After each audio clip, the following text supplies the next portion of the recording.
He's really smart. You know, he's got a really good feel, and for the most part, he's a very, very low turnover guy. He's not perfect like all of us, but for the most part, takes really good care. He's got really good vision. He sees the game. He knows, gets into the lane a lot of times with his size. He knows the shots to take in the lane, and he kind of knows the ones to dribble through, and it kind of creates actions for other guys. But yeah, I thought he did a lot of really good things on both ends of the floor. One thing I'm hearing consistently from players, and Trey just said it in the post-game interview, is that you guys are wearing teams down with your style of play. Are you seeing that you're tiring teams out in the third and fourth quarters?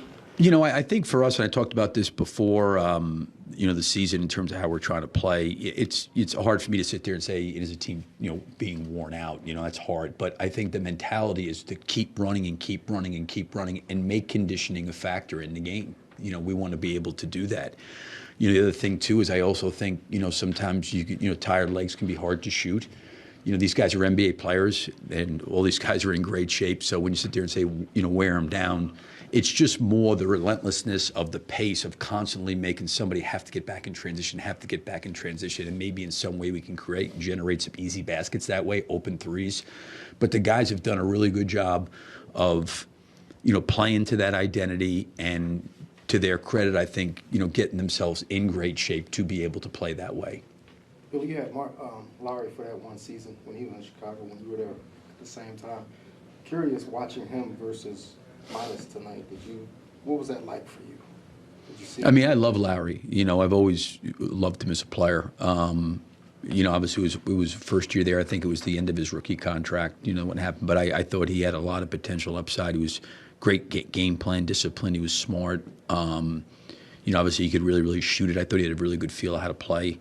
And I think, with Modest, he's got, I think, huge upside, in my opinion. I felt like Lowry had huge upside, even though, he's maybe gone to Cleveland and he's come here, but I think he's constantly, each year's taken a step. I think Modest can do the exact same thing. I'm not saying they're exact same players, but I think he can make those kind of steps. I thought Modest did some really good things tonight. He was really engaged. I thought that he attacked the basket a lot better tonight than he did, previously against Houston. I just thought there was too much of trying to extend and flip shots up, and I thought tonight he went to the backboard to go finish. Not to say he's going to dunk it all the time. He had the one tip dunk in the first half, but he went to the basket strong with some physicality. He knocked down some threes. He's got I didn't see Lowry his rookie year other than, coaching against him, but I felt like he had good upside. But I think Modest has obviously got a really high ceiling in front of him. Are those the little things you're talking about, getting himself into the game, working through that fatigue at this point in the season that you talked about earlier? I think that, and I think it's the discipline in the game. Like there was a situation where, like he's up in the elbow area and his man kind of slowly dives out through the lane. It's one of two things. Either they're coming up to back screen the top of the key, or they're going to sprint out of the corner on a pin-in. And he kind of doesn't have that awareness or recognition. He's going to get there. He'll get, because he can figure that out.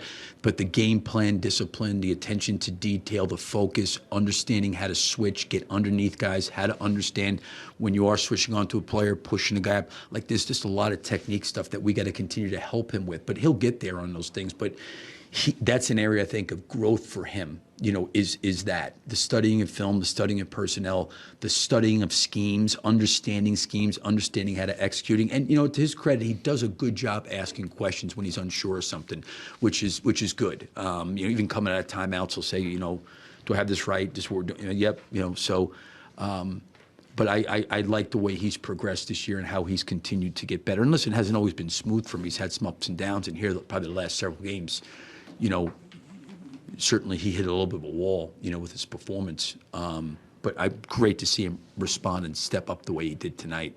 That to me said a lot. Is he good at retaining stuff? He is. I think what happens sometimes is, like, he's in the moment of, going through scouting game plan, he's good at it.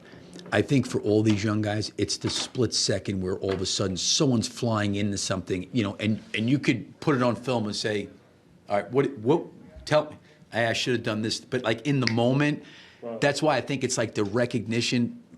Any really good defensive player or really good positional defender ever been around sees the action developing before it happens. It's like Mike Singletary. It's like he was looking down the line of scrimmage. He knew the play was going to happen before. And when you can get to that place, it gives you a huge advantage defensively. So I do think he picks things up quickly. I think it's the experience of recognizing it in the flow and in the movement when things are randomly happening. Other than one above the break three that it didn't look like you loved, what did you see from Dalen Terry tonight?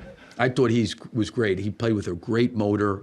He got to the basket. He thought he made some really good decisions. I think there was a great learning experience for him. I think at the end of the third quarter, we were up and, we ended up trying to go for the 2-for-1. Kobe got fouled, and we kind of let them roll the ball into George, and he blew it up the floor. And they flipped the 2-for-1 on us. We needed to pick up full court in that situation. And then we had a foul to give coming back, and we fouled in the act of shooting. So it was a 4-point swing. But I think that's those situations that he's in will be good for his growth. But I thought he competed. I thought he got out on the break. I thought he made some really good passes. I mean, outside the one above the break off the fast break, I thought most of the shots he took were good shots for him. So you can confirm you didn't like that shot. I'm just kidding. Yeah, it was okay. He check, I guess, right? You continue to be patient with Pat. Is it a situation where at some point you might have to give those minutes to Jalen, or how do you look at that? Do you continue to be patient with Pat? Yeah, I mean, I think the biggest thing, Donnell, is I think my responsibility is not per se to one player, but it's to everybody, right? You want to help everybody, in their career in terms of how we're playing. And the players got to help themselves, right? But I think when you look at our team right now, because Josh Giddey's not here, it's kind of been Herter, Trey, and Kobe in the backcourt, right? Then we've started Modest and Vooch. Well, when you look at the bench from there, you have Jalen, you have Julian, you have Patrick, and you have Dalen. So you have like a lot of forwards. So sometimes for me in the game, it puts a lot on Kobe when you don't have a couple extra handlers in there. That's why I went with Talon in the first half a little bit, see if we get a little bit more ball handling out there. So I thought Patrick, when he came in the third quarter, I thought he gave us some pretty good minutes. He rebounded the ball really well. We talked about that before the game. It was good to see him go after that. I think the other thing, too, is just sometimes the bobbling of the ball, losing the ball. Some of that stuff he's got to get tighter and cleaner on. But, he got us some possessions on the glass, had a couple good offensive rebounds. I'll give him credit. He shot an air ball, and we got the offensive rebound. Trey threw it right back to me, shot it again, But I liked his aggressiveness on the glass, and I liked the way he tried to attack the glass.